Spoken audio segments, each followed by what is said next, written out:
ସେଇ ରୂପରେ ସବୁ କିଛି ଜଣେ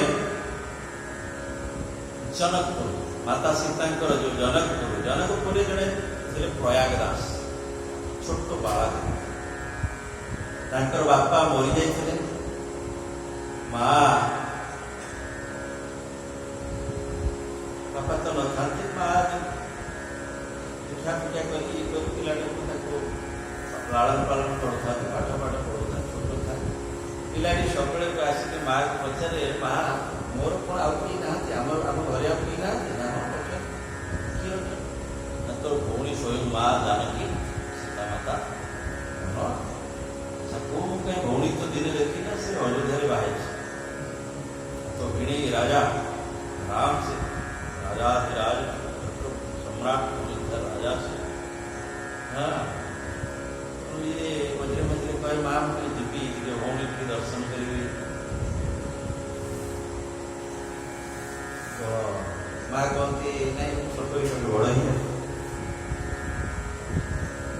सेमती अड़ी करे आज जीवी ना आगे बड़ ही कहीं धीरे धीरे किसी दिन बड़ है टिके बड़ दिने आसला आज मु जीवी मोर भौणी की दर्शन कर देखे।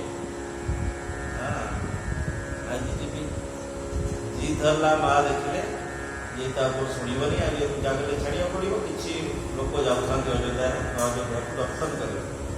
माँ देखले गोटे सुंदर सुजोग एक हाथ में गाड़ी को पड़े तेणु लड्डू सब बढ़िया बढ़िया लड्डू सब बनी सुंदर लड्डू बोले लड्डू कि नहीं से जो यात्री जाऊला साइड गला बड़ा आगे भौणी दर्शन करिए भिणे राम से कहीं जान अयोध्या पहुंचे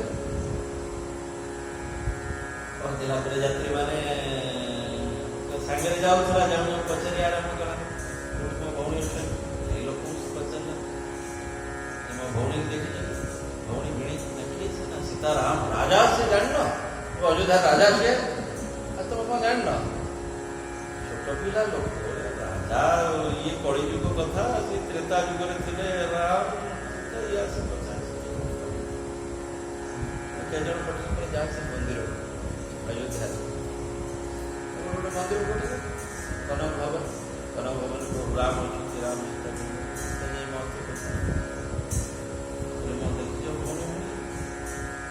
सीताराम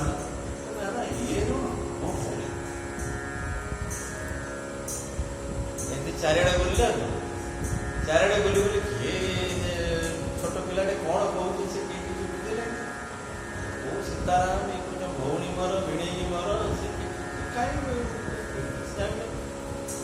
लड्डू धरी बुली बुली बुली बुली बिचरा भोक शोष प्रबल मन मन बहे रागिला वार्ड गोटे रोचे किए जापर ना कि राजा हाँ तो गोटे कई लोक जाना चिन्ह किसी बुली बुली मो हसा उड़ीगला मुझे भावी राजा है गोटे पहुँचू गोटे हाँ आते मोर गोटे स्वागत फागत हम कौन हम किसी कड़ ना पानी भी ना किसी खाद्य ना निद टे हालिया कपी पड़ी क्या क्या ना किसी हाँ शो पड़ी देखले हाथी बसिकी प्रभु राम माता जाए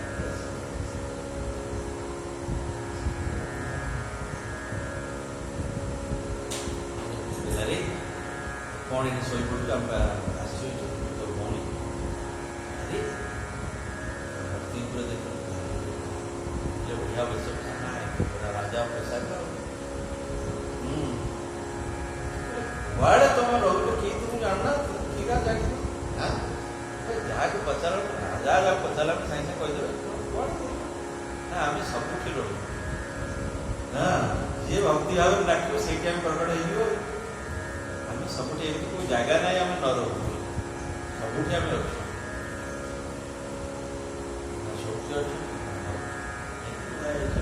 दे कौन लड्डू फड्डू कौन माँ आनी सीताराम किसी लड्डू देले किसी लड्डू खा लड्डू खाई जा माँ व्यस्त हो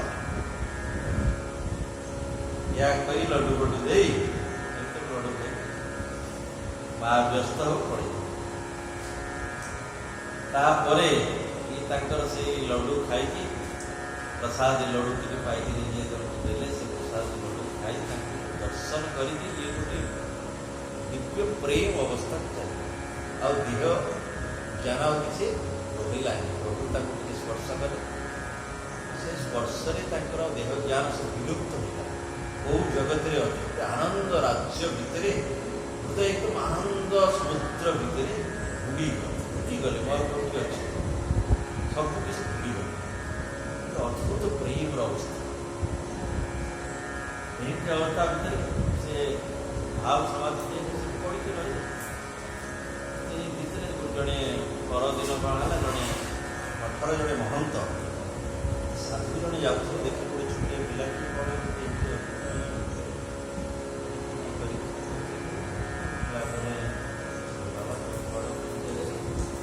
ମହାମନ୍ତ୍ରୀ ଆସିଥିଲେ ଆଉ ପ୍ରଭୁ ସୀତାରାମ ଭଉଣୀ ଭିଡ଼ି ଦର୍ଶନ କରି ଲଡ଼ୁ ଦେଲେ। ସେ ଅବସ୍ଥା ତାର ଯେଉଁ ବର୍ଣ୍ଣନ ତାର ଯେଉଁ ଇଏ ଦେଇକି କହିଲେ ତୁ ଆସେ ମଠକୁ ଆସ, ଖିଆ ପିଆ କରିକି ଗର୍ବା ପୂଜା କରି ପ୍ରସାଦ ପ୍ରସାଦ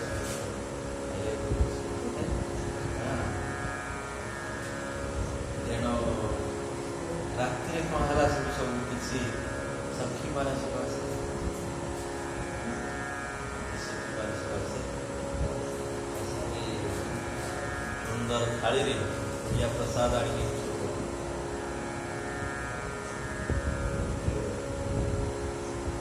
ଦର୍ଶନ ପ୍ରସାଦ ପାଇକି ସୁନ୍ଦର ଥାଳିଟାକୁ ଫେରି ଆସିବୁ ଆଉ କେହି ଆସିଲେ ନାହିଁ। ମହନ୍ତ ଜାଣିଲେ ଯେ ସ୍ୱୟଂ ମାତା ଜାଣିକି ତାଙ୍କର ଶକ୍ତିମାନଙ୍କୁ ପଠେଇ ଭାଇ ଭାଇ ସବୁ ସ୍ୱାଗତ କରିଥିଲେ।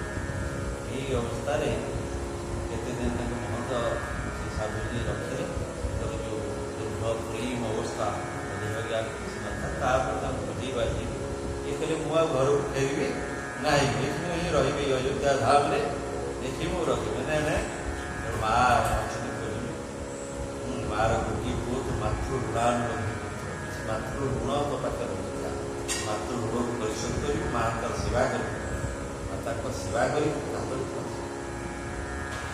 ମାତା ଯେତେ ଦିନ ଅଛନ୍ତି ମାଙ୍କର ସେବା କରିବୁ ଯା, ତାପରେ ତାପରେ ପୁଣି ଯାଇକି ଆସିଲେ ଅଯୋଧ୍ୟା, ପୁଣି ମାଙ୍କର ସେବା କରି ମା ତାପରେ ପ୍ରାପ୍ତି ହେଇଗଲେ, ଶରୀର ତାଙ୍କର ପୁରା ହେଇଗଲା। ମା ଯେତେବେଳେ ସାକ୍ଷାତ ପ୍ରାପ୍ତି ହେଇଗଲା ତାପରେ ପୁଣି ଆଉ ଥରେ ଇଏ ସେଠି ଅଯୋଧ୍ୟା ଧାମ ଗଲେ। କିଛି ତାଙ୍କର ଆତ୍ମୀୟ ସ୍ୱଜନ ମାନେ ଚାହୁଁଥିଲେ ଯେ ତାକୁ ଏଇ ଗୃହସ୍ଥ ଧର୍ମ ଭିତରେ, ଇଏ କହିଲେ ନାଇଁ ମୁଁ ଅଯୋଧ୍ୟା ଧାମ ଯିବି, ମୋ ଭଉଣୀଙ୍କ ପାଖକୁ ନେବି, ଭଉଣୀ ଭିଣୀଙ୍କ ପାଖରୁ ତାଙ୍କ ପାଖକୁ ଆସି ଅଯୋଧ୍ୟା ଧାମରେ ପୁଣି ଆସି ସିଏ ସାଧୁ ହେଇଗଲେ ଏବଂ ସିଏ ଜଗତରେ ବିଖ୍ୟାତ ହେଲେ ମାମା ପ୍ରୟାଗଦାସ। ଯେମିତି କହନ୍ତି ଚନ୍ଦା ମାମା, ଲକ୍ଷ୍ମୀଙ୍କର ଭାଇ ବୋଲି ଜହ୍ନ ମାମୁ କହନ୍ତି। ତେଣୁ ଏ ଜଗତରେ ମାମା ପ୍ରୟାଗଦାସ ମାନେ ଜାନକୀ ମାତାଙ୍କର ସେ ଭାଇ, ଜାନକୀ ମାତାଙ୍କର ଭାଇ ମାଙ୍କର ଯିଏ ଭାଇ ହେଲା ସେ ମାମୁ କି ନାହିଁ, ଆମ ସମସ୍ତଙ୍କର ମାମା ହେଇଗଲେ ସାରା ଜଗତ ତାଙ୍କୁ ଡାକିଲା ମାମା ପ୍ରୟାଗଦାସ। ବହୁତ ପ୍ରସିଦ୍ଧ ସନ୍ତ। ଦିନେ ଥରେ କ'ଣ ହେଇଛି, ବହୁତ ଏକଦମ ମାନେ ତ୍ୟାଗୀ ପୁରା, ତାପରେ ଥରେ ହଠାତ୍ କ'ଣ ହେଲା, ସନ୍ତ ଭିକ୍ଷା କରିବାକୁ ଲାଗିଲେ, ଆମ ତ ପାଖକୁ କିଛି ପଇସା। ଦିନେ ଧ୍ୟାନ ଦେଖିଲେ, ଦେଖିକି ଭାରି ଗାଳି ଦେଲେ ତାଙ୍କ ଭିଣେଇକି, କହିଲେ ତମେ ତ ଯାଇଛ ସେ ବନବାସ, ମୋ ଭଉଣୀଟାକୁ କାହିଁ ନେଇଛ,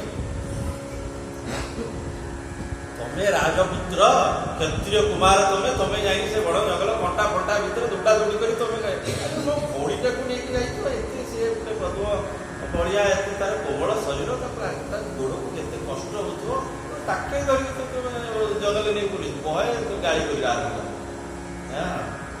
କରି ପରେ ବଣରେ ନେଇକି ଗୋଟେ ଗଛ ମୂଳରେ ତାଙ୍କୁ ଶୁଆଉଛି। ତମକୁ ତ ହେଇଥିଲା ବନବାସ, ତାକୁ ନେଇକି ଯାଇକି ଗଛ ମୂଳରେ ଶୁଆଉଛି। ଏହା କହି କ'ଣ କଲେ, ପଇସା ସବୁ ସଂଗ୍ରହ କଲେ। ପଇସା କରି ବଢ଼ିଆ ଲକ୍ଷ୍ମଣ ମହାରାଜ, ରାମଜୀ, ମାତା ସୀତା ସମସ୍ତେ ବଢ଼ିଆ ତିନିଟା ଜୋତା ବନେଇଲେ, ସୁନ୍ଦର ଚାନ୍ଦୁକି କଣ୍ଟା ଫଣ୍ଟା ଲାଗିଯାଉଛି, ତିନିଟା ଜୋତା ପିନ୍ଧିଦେଲେ ଆଉ କଣ୍ଟା ଲାଗିବନି। ତାପରେ ନେଇକି ଗଛ ମୂଳରେ ଶୋଇବେ, ଛୋଟ ତିନିଟା ବନେଇଲେ, ବଢ଼ିଆ ପଲଙ୍କ तकिया बकिया रेडी रेडी करके चित्रकूट ध्यान सब था प्रभु को लीला को दर्शन कर सब पैसा जो सब शिक्षा करके सब बढ़िया पलंग तीनटा करके जोता सब से तीनटा रखी स्मरण कर भौणी स्मरण पहुँच गए सीताराम लक्ष्मण सब आस प्रभु कौन निजे बुलून ठीक अच्छे मो भौणी की नहीं एत कष्ट मुझे थोड़ा सह्य करवानी सब पिंध आम तो पादर नहीं जोता पिंधे प्रभु कहले ना ना ये आम वनवास नियम ना आमको वनवास जो नियम आमको दिखाई आम को गछ मूले शोबू कुश चर्चार जोता बोता पिंधुनि खाली बड़कड़ बड़कड़ पिंधु फलमूल खाइबू आमको नियम कराई हेनी ना मत सांगे रख मुझे खट खट फट आम कौन कहू ना मुझे खट कह मत सांगे रख मु खट नहीं जी ना आमर वनवास नियम आम सांगे भी क्या रखी सेवक भी रखिपर निज सेवा निजे कर बहे सी असंतुष्ट है बहे गाड़ी गले ये नियम पालन करते बहे सब आगे एमती से बहुत बड़ा मामा प्रयाग दास तेणु भगवान को जो भाव में भिड़ेबना जहाँ बना सब मानक भगवान प्रस्तुत किंतु भक्ति भाव शुद्ध भक्ति भाव शुद्ध भक्ति देवी अच्छे भगवान प्रकट बोलिए भक्त भगवान।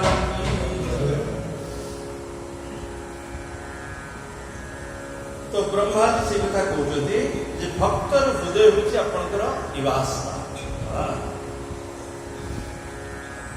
हे प्रभु आपण होचंद अद्वितीय और सकल प्राणी को अंतकरण निवासी सबुरी परम हितकारी अंतरात्मा तेणु सकल प्राणी प्रति दया भाव रखिले आपण जेते प्रसन्न होती मनरे नाना प्रकार कामना पोषण कर विविध प्रकार विपुल सामग्री रे आपण को देवता माने पूजा कले मध्य आपण से प्रसन्न होती समस्त प्राणी प्रति दया भाव रखिबो भगवान से प्रसन्न होते बहुत षोड़शोपचार पूजा कले भगवान से प्रसन्न होती कहते सकल प्राणी को आपण स्वरूप बोली भाविकी समस्त सेवा करवा हूँ आपणकर सर्वोत्कृष्ट भक्ति समस्त प्राणी को आपणकर स्वरूप भाविकी अर्थात समस्त भितर आपण अच्छा भाविकी समस्त सेवा करवा हूँ सबुठ आपणकर सर्वश्रेष्ठ भक्ति जो कर्म पुंसामत विविध कर्म वीर छोरा दे दानेन चक्र तपसा व्रत चर्चयाच आराधनं भगवत स्तव सत्यात् धर्मोर्पित कहिचे धीयते न जत्र जो कर्म आपण को अर्पण कर दिया जाए ताहा कदापि नाश हुए ना यदि आम कौन कर्म भगवान को अर्पण कर दे ताहले से नाश हो से नियम अच्छा जहाँ जप करुचे नाम करुचे भगवान को अर्पण कर जहाँ भी जप करुचे प्रभु ये सब आपन को अर्पण कर जहाँ भी नाम कर प्रभु आपन को अर्पण कर जहाँ भी कर्म कर सत्कर्म कर भगवान को अर्पण कर भगवान को जहाँ अर्पण करा विनाश अक्षय भगवान की अक्षय से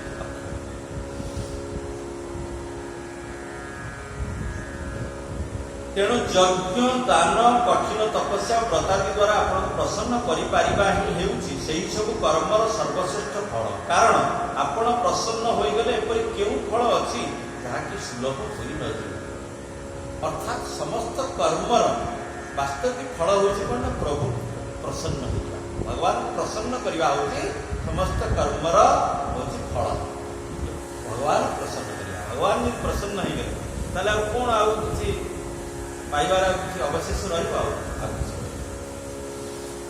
ब्रह्मा जी कहते हे प्रभु आपण सर्वदा निज स्वरूप ज्योति ही प्राणी मानकर भेद ब्रह्मरूपी अंधकार को दूर करिता हे प्रभु आपण हेउछति ज्ञानर अधिष्ठान साक्षात परम पुरुष मु आपण को नमस्कार करू संसार उत्पत्ति स्थिति और संहार निमंते मायार जो लीला चले ता होछि आपणकर खेल ତେଣୁ ହେ ପରମେଶ୍ୱର ଆପଣଙ୍କୁ ମୁଁ ବାରମ୍ବାର ନମସ୍କାର କରୁଛି। ଶାଶ୍ୱତ ସ୍ୱରୂପ ମହସୈବ ନିପିତ ଭେଦ ମୋହାୟ ବୋଧ ଭୀଷଣାୟ ନମଃ ପରସ୍मै ବିଶ୍ୱଦ୍ଭବ ସ୍ଥିତି ଲୟେଷୁ ନିମିତ୍ତ ଲୀଳା रासायति नम इदं चक्षुमेश्वराय यस्यावतार गुणकर्म विडम्बनानि नमानि तेषु विगमे विवसार्पुणन्ति तेनैकजन्म समलं सहसैव हित्वा सञ्जान्त्यपाकृतमृत तमलं प्रपद्ये जो वा अहं च गिरिशश्च विभु स्वयं च स्थित्युद्भव प्रलय हेतव आत्ममूलं हित्वा त्रिपादवक्तृ एक गुरु प्ररोह तस्मै नमो भगवते भुवन ध्रुमाय लोक विकर्म निरत कुशले प्रमातः कर्मण्ययं त्वदुदिते भवदर्चनेष्वे यस्तावदस्य बलवानिह जीवितासन् सद्यसेनत्यनिमिषाय नमस्तु तस्मै। ब्रह्माजी कहते जो लोके प्राण त्याग करने बेले बाध्य हो आपणकर अवतार गुण कर्म सूचित करुवा देवकी नंदन जनार्दन कंस निकंदन मधुसूदन जनार्दन आदि नाम उच्चारण कर दियंती से अनेक जन्मर पापरु तत्क्षणात् मुक्त हो मायादि आवरण रहित हो ब्रह्मपद प्राप्त। प्राण प्रयाण समय यदि कि भगवान पावन नाम उच्चारण करे तत्क्षणात् समस्त पाप तार ध्वंस हो जाए और से भगवत धाम को गमन करे। से मुनि मैंने कहते जन्म जन्म मुनि जतन कर अंत राम कह आउ कर अंत समय कौन हुए ना जो आम अनेक कर्म कर सब कर्मर जमी सब जमी आम गोटे गोटे फिल्म सब देखुचे गोटे गोटे जमी चली सी रकम से अंत समय मन भितर से सब गुड़ाक आसो। तेणु जदि सारा जीवन भगवत जी चिंतन कर भगवान भक्ति कर भगवान को चरण जार अनुराग थी तो सी अंत समय से चिंतन तार हो भगवत चिंतन हम आज जड़े सारा जीवन तो जो चिंतन कर अंत समय से चिंतन हम ना अंत समय कफ बात पितर प्रकोप बहुत बढ़ से समय तार भगवत चिंतन जो अभ्यास न कर तार हम गीतारे कहते अंतकाल मामेव स्मरण भूतवा करे जी अंतकाल मत स्मरण करे से मुक्ति लाभ। तेणु अंत जड़े साधु जड़े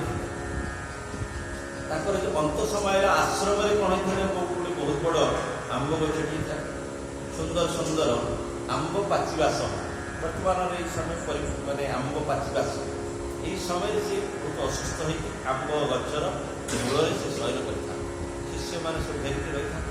तेणु जो अंत समय आसला गोटे सुंदर पाचिला आंबटीए एकदम टक टक बढ़िया पाचिकी मुंड पर गछ डाल में झुलू था। तेणु अंत समय प्रभु को चिंता दूर हो जाए से बढ़िया आंबटी चिंता आसला फल मृत्युकरण कराया से आंब दे गोटे कीड़ा गोटे पोक माने जो कीट हो गोटे से आंब भर रही आंब भर से कीड़ा रही गले से शिष्य को स्वप्न कहे शिष्य बोले अरे देख मुझे अंत समय ये आंब चिंता कर पोकटी रही तेणु तू टे मोपाई हरि कथा कर श्रीमद भागवत सप्ताह कर टे मोपाई टे नाम कीर्तन व्यवस्था कर मत अर्पण कर अंत समय जो भाया चिंतन जी कर शरीर प्राप्त है। जड़े साधु जड़े कौन कर विभिन्न जगह दक्षिणा जो पाती विभिन्न जगह भोजन करते कि दक्षिणा मिले तो से दक्षिणा को सी कौन कर संचय करके रखी था ये बहुत टंका है गोटे बड़ भंडार कर अष्टप्रहरी करके आ गुड़ाई साधु सत को डाक भोजन देखे करके संचय कर रखी था। ତେଣୁ ମରଣଟି ତାଙ୍କୁ ସେଇଠି ଥାଏ। ଯେତେବେଳେ ଅନ୍ତ ସମୟ ଆସିଲା, ଭଣ୍ଡାର କିଛି କରିପାରିନାହାନ୍ତି, ତାଙ୍କର ଯେତେବେଳେ ମାନେ ଶରୀର ପ୍ରାଣ ତ୍ୟାଗ କଲା ବେଳକୁ ମନଟି ସେ ପଇସା ପାଖରେ କରିବ ରହିଗଲା। ରହିଲା ପରେ ସେ ମୃତ୍ୟୁ ଗଲା ପରେ ଗୋଟେ ସର୍ପଟିଏ ହେଇକି ଆସିକି ସେ ପଇସାକୁ ଜଗିଲେ। ସେ ଦିନେ ଶିଷ୍ୟଟି କ'ଣ କରୁଛି, ଏଠି କ'ଣ ଅଛି ବୋଲି କହିକି କାଢ଼ିଦେଲା। ଦିନେ ଗୋଟେ ସର୍ପଟିଏ କ'ଣ ଅଛି କାଢ଼ିକି ଫିଙ୍ଗିଦେଲା। ଗୁରୁ କହିଲେ, ଆରେ ମୁଁ ତ ଗୁରୁ, ତୁ ମୋତେ ଆଉ ଫିଙ୍ଗି ନାହିଁ। ନା ଗୁରୁଦେବ କ'ଣ ହେଲା ନା, ଏଇ ଯେଉଁ ମୁଁ ସେଠି ଅର୍ଥ ରଖିଛି, ଟଙ୍କା କିଛି ରଖିଛି ସାଧୁ ଭଣ୍ଡାର ପାଇଁ, ଆଉ ମୁଁ ସାଧୁ ଭଣ୍ଡାର କରିପାରିନି, ଅନ୍ତ ସମୟରେ ତାକୁ ଚିନ୍ତା କଲି। ଯେହେତୁ ଚିନ୍ତା କରିକି ଗୋଟେ ସାପ ହେଇକି ଆସିଛି, ତାକୁ ଜଗିକି ରଖିଛେ, ତୁ ସେ ଅର୍ଥକୁ ନେଇକି ସାଧୁ ସେବା କରିଦେ, ଅଷ୍ଟପ୍ରହରୀ ଏସବୁ କରିଦେ, ସାଧୁ ସେବା ରଖିଦେ, ତାହେଲେ ମୁଁ ଶରୀର ତ୍ୟାଗ କରିକି ମୁଁ ମୁକ୍ତ ହେଇବି। ତେଣୁ ଅନ୍ତ ସମୟରେ ତ ଛୋଟ ଛୋଟ କଥା, ଆଉ ତ ବଡ଼ ବଡ଼ ସବୁ ଜିନିଷ ରହିଛି। ତେଣୁ ଅନ୍ତ ସମୟରେ ପ୍ରଭୁଙ୍କ ଚିନ୍ତନ ହେବା ଦରକାର। ଅନ୍ତ ସମୟରେ ପ୍ରଭୁଙ୍କ ଚିନ୍ତନ କେମିତି ହବ ନା, ସବୁଦିନ ଯଦି ଆମେ ପ୍ରଭୁଙ୍କ ଚିନ୍ତନ କରୁଛେ, ପ୍ରଭୁଙ୍କ ଲୀଳାକୁ ଆମେ ଚିନ୍ତନ କରୁଛେ, ଆମେ ଯାହା ବି ଶୁଣୁଛି ଭଗବାନ କୃଷ୍ଣଙ୍କର ଲୀଳା, କେମିତି ପ୍ରଭୁ ବଡ଼ ଭୋଜିରେ ଯାଉଛନ୍ତି, ଯେମିତି ସଖାମାନଙ୍କ ପାଟିରୁ ଛଡ଼େଇକି ଆଣିକି ଭୋଜନ କରୁଛନ୍ତି, ପ୍ରଭୁ କେମିତି କାଳିଆକୁ ମର୍ଦ୍ଦନ କରୁଛନ୍ତି, କେମିତି ଗିରିରାଜକୁ ଧାରଣ କରୁଛନ୍ତି ହସ୍ତରେ, କେମିତି ଗୋଚାରଣ ଲୀଳା କରୁଛନ୍ତି, ବିଭିନ୍ନ ପ୍ରକାର ପ୍ରଭୁ ଯେଉଁ ଲୀଳା କରୁଛନ୍ତି ଆମେ ଚିନ୍ତନ କରିବା। ବା ବିଭିନ୍ନ ଭକ୍ତମାନଙ୍କ ପ୍ରତି ପ୍ରଭୁ କେମିତି ସବୁ ଲୀଳା କରୁଛନ୍ତି, ତାଙ୍କୁ ବସିକି ଆମେ ଧ୍ୟାନ କରିବା। ପ୍ରଭୁଙ୍କର କେମିତି ଦାସିଆ ବାଉରୀ, ଦାସିଆ ବାଉରୀକୁ ପ୍ରଭୁ କେମିତି କେତେ ଅନୁରାଗ ପୂର୍ବକ କହିଛି, ବାଲିଗାଁର ଦାସିଆ ଦେଇଛି ନଡ଼ିଆଟି, ପ୍ରଭୁକୁ କହିବ ହାତ ବଢ଼େଇକି ନେବେ, ଯଦି ନ ନେବେ ହାତ ବଢ଼େଇକି ତାହେଲେ ନଡ଼ିଆ ଫେରେଇ ଆଣିବ। ପ୍ରଭୁ କେମିତି ହାତ ବଢ଼େଇକି ନଡ଼ିଆ ଦେଉଛନ୍ତି, କେମିତି 10 ଅବତାର ରୂପରେ ଦର୍ଶନ ଦେଉଛନ୍ତି। ଆଉ ଦାସିଆ ବାଉରୀଙ୍କର ତାଙ୍କର ସେ ଯେଉଁ ପୋଖରୀ ରହିଛି, ସେ ପୋଖରୀ 10 ଅବତାର ସେଠି ପ୍ରଭୁ 10 ଅବତାର ରୂପରେ ତାଙ୍କୁ ଦର୍ଶନ ଦେଉଛନ୍ତି। କେମିତି ସେ ଭୋଜନ କରୁଛନ୍ତି, ସେ ଭୋଜନ ଭିତରେ ସେ କେମିତି ଦେଖୁଛନ୍ତି ଯେ ନାଲି ହାଣ୍ଡି ଭିତରେ ଧଳା ଅନ୍ନ ଭିତରେ ପୁଣି ଶାଗ, କଳା ଶାଗ, ପ୍ରଭୁଙ୍କର ଚକ୍ଷୁ ଭଳି ସକାଳ ବେଳା ଭଳି ପ୍ରଭୁ ଦର୍ଶନ। ବାରମ୍ବାର ନିରନ୍ତର ପ୍ରଭୁଙ୍କ ଚିନ୍ତନ କରିବା ଦ୍ୱାରା କ'ଣ ହବ ନା, ଅନ୍ତ ସମୟରେ ଆମର ପ୍ରଭୁଙ୍କର ଚିନ୍ତନ, ପ୍ରଭୁଙ୍କର ଗୁଣକୁ ଚିନ୍ତନ କରିବା, ପ୍ରଭୁଙ୍କର ଲୀଳାକୁ ଚିନ୍ତନ କରିବା, ପ୍ରଭୁଙ୍କର ରୂପକୁ ଚିନ୍ତନ କରିବା ଏବଂ ପ୍ରଭୁଙ୍କର ନାମକୁ ଚିନ୍ତନ କରିବା। କିଛି ଯଦି ଚିନ୍ତନ ଆମେ ନ କରିପାରୁଛେ, ଯେଉଁ ନାମ ଆମର ପ୍ରିୟ, କୃଷ୍ଣ ନାମ ହଉ କି ରାମ ନାମ ହଉ କି ହରିନାମ ହଉ, ତାକୁ ଆମେ ମନ ଭିତରେ ଜପ କଲେ ଏବଂ ସେଇ ନାମକୁ ଆମେ ଚିନ୍ତନ କଲେ, ଯଦି ଆମେ ପ୍ରଭୁଙ୍କ ରୂପ ଚିନ୍ତନ କରିପାରୁନେ, ସେ ନାମକୁ ଚିନ୍ତନ କରିବା। ନାମକୁ ଚିନ୍ତନ କରିକି ତେଣୁ ଆମେ ଅନ୍ତ ସମୟରେ ବ୍ରହ୍ମା କହୁଛନ୍ତି, ହେ ପ୍ରଭୁ, ଅନ୍ତ ସମୟରେ ଯେ ଆପଣଙ୍କୁ ଚିନ୍ତନ କରିକି ଶରୀର ତ୍ୟାଗ କରିବ, ସେ ସାଙ୍ଗେ ସାଙ୍ଗେ ଆପଣଙ୍କୁ ହିଁ ପ୍ରାପ୍ତ ହେଇଯିବ। ଇଏ ଭଗବାନ ଆପଣଙ୍କର ଆରାଧନାକୁ ହିଁ ଲୋକମାନଙ୍କର ମଙ୍ଗଳକାରୀ ସ୍ୱଧର୍ମ ବୋଲି କହିଛନ୍ତି। ବ୍ରହ୍ମାଜୀ କହୁଛନ୍ତି ଯେ ଗୋଟେ ମଣିଷର ସ୍ୱଧର୍ମ କ'ଣ ନା, ପ୍ରଭୁଙ୍କ ଆରାଧନା ହିଁ ହେଉଛି ପ୍ରତ୍ୟେକ ମଣିଷର ସ୍ୱଧର୍ମ।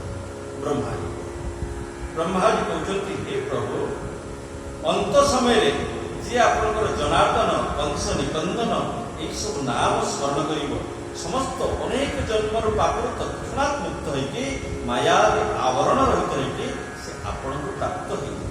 ଆପଣ ନିତ୍ୟ ଓ ଅଜନ୍ମା। ହେ ପ୍ରଭୁ, ମୁଁ ଆପଣଙ୍କର ଶରଣ ଗ୍ରହଣ କରୁଛି। ଭଗବାନ এই বিশ্ব ବୃକ୍ଷ ରୂପେ ଆପଣ ହିଁ ବିରାଜମାନ। ବ୍ରହ୍ମାଜୀ କହୁଛନ୍ତି, ଏ ଯେଉଁ ସମସ୍ତ ବିଶ୍ୱ ବ୍ରହ୍ମାଣ୍ଡ ଦେଖୁଛେ, ଏଇ ଘର ଦ୍ୱାର ପରିବାର, ଏଇ ଜଗତ ଯାହା ବି ଦେଖୁଛେ, ଏ କେବଳ ଆପଣ ହିଁ। ଏ ବିଶ୍ୱରୂପକ ବୃକ୍ଷ, ଏ ବିଶ୍ୱରୂପକ ବୃକ୍ଷ ହିଁ କେବଳ ଆପଣଙ୍କୁ ଛଡ଼ା। ବ୍ରହ୍ମାଜୀ କହୁଛନ୍ତି, ପ୍ରଭୁ, এই বিশ্ব ବୃକ୍ଷ ଉପରେ କେବଳ ଆପଣ ହିଁ ବିରାଜମାନ ହୋଇଛନ୍ତି। ଆପଣ ହିଁ ନିଜର ମୂଳ ପ୍ରକୃତିକୁ ଅଙ୍ଗୀକାର କରି ଜଗତର ଉତ୍ପତ୍ତି, ସ୍ଥିତି ଓ ପ୍ରଳୟ ନିମନ୍ତେ ବ୍ରହ୍ମା, ବିଷ୍ଣୁ ଓ ମହାଦେବ ରୂପକ 3 ଶାଖାରେ ଆପଣ ବିଭକ୍ତ ହେଇଯାଇଛନ୍ତି।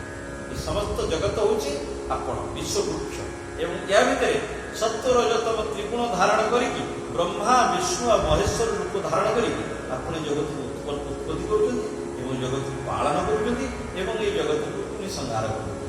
ଯେମିତି କୁଡ଼ିଆଣୀ କ'ଣ କରେ ନା, ତା ପାଟିରୁ ଜାଲ ସବୁ ସୂତା ବାହାର କରିକି ଜାଲ ବନେଇବ, ଜାଲ ବନେଇକି ପୋକ ଜୋକ ସବୁ ଖାଇବ, ପୁଣି ପୁଣି ଯଦି ଖାଇବେ ଯେତେବେଳେ ପୁଣି ଇଚ୍ଛା ହେବ ସବୁ ଜାଗା ଜାଲ ବୁଟି ମିଳିବ।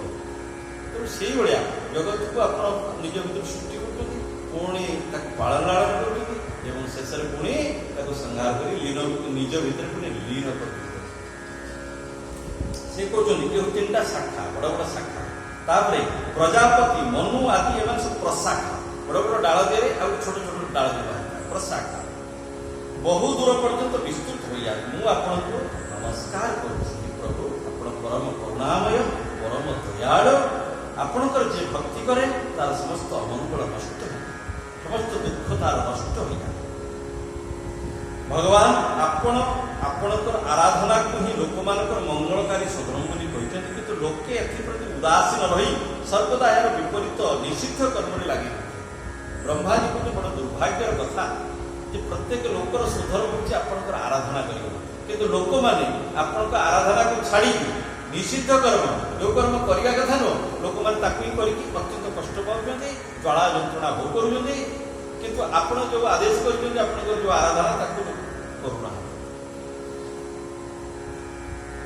ଯେଉଁ ସଦା ସାବଧାନ ଓ ସଦା ବଳବାନ କାଳ ଏପରି ଅବାଟରେ ଚାଲିଥିବା ଲୋକଙ୍କର ଜୀବନ ସୂତ୍ରକୁ କୌଣସି ପ୍ରକାର ବିଳମ୍ବ ନ କରିକି କାଟିଦିଏ, ସେହି କାଳ ମଧ୍ୟ ହେଉଛି ଆପଣଙ୍କର ହିଁ ଲୋକ। କାଳ କ'ଣ କରେ ନା ସବୁବେଳେ ସାବଧାନ, ସବୁବେଳେ ସେ ବଳବାନ, ଅତ୍ୟନ୍ତ ବଳବାନ। ଏଇ ଯେଉଁ ଅବାଟରେ ଯେଉଁ ଲୋକମାନେ ଚାଲିଥାନ୍ତି ତାଙ୍କ ଜୀବନ ସୂତ୍ରକୁ କାଳ ବିଳମ୍ବ ନ କରି ପଟକିନି କାଟିଦିଏ। ତେଣୁ ସେ କାଳ ବି ହେଉଛନ୍ତି ଆପଣ।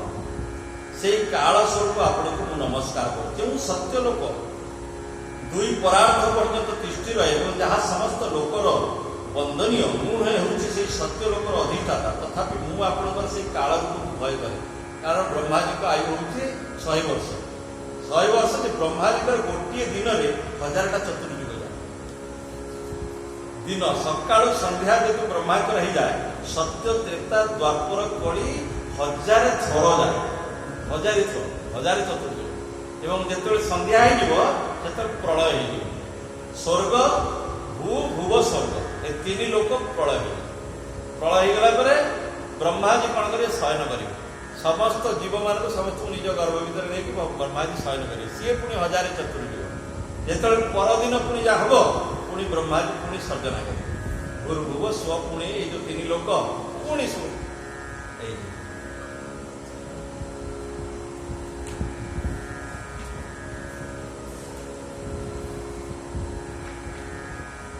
ବଡ଼ ଅଧ୍ୟାୟ ରହିଛି। ଆମେ କଥାକୁ ବିଶ୍ରାମ ଦେବା।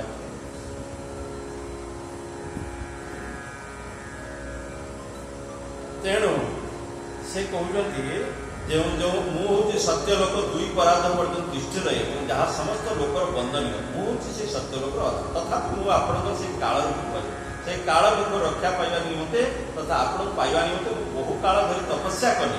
ଆପଣ ହିଁ ହେଉଛନ୍ତି ଅଧିଯଜ୍ଞ ରୂପରେ ମୋର ଏହି ତପସ୍ୟାର ସାକ୍ଷୀ।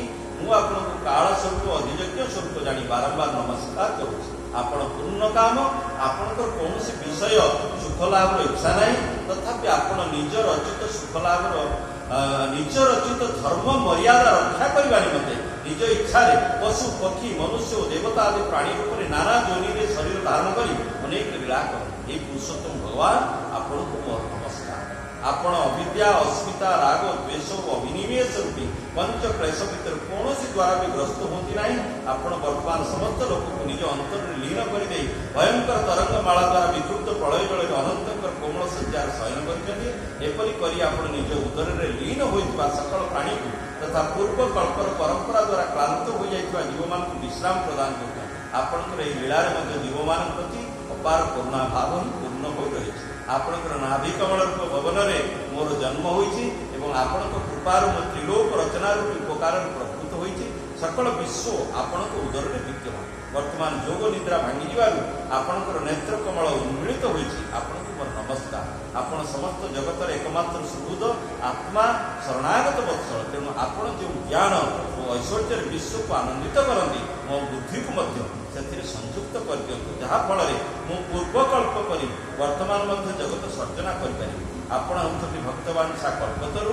ନିଜର ଶକ୍ତି ଲକ୍ଷ୍ମୀଙ୍କ ସହିତ ଅନେକ ଗୁଣାବତାର ଗ୍ରହଣ କରି ଆପଣ ଯେଉଁ ଯେଉଁ ଅଦ୍ଭୁତ କର୍ମ କରିବେ, ମୋର ଏହି ସୃଷ୍ଟି ରଚନା କରିବା ଉଦ୍ୟମ ମଧ୍ୟ ସେଥିମଧ୍ୟରୁ। ତେଣୁ ସୃଷ୍ଟି ରଚନା ସମୟରେ ଆପଣ ମୋ ଚିତ୍ତକୁ ଏଭଳି ପ୍ରେରିତ କରନ୍ତୁ ଯାହାଫଳରେ କି ମୁଁ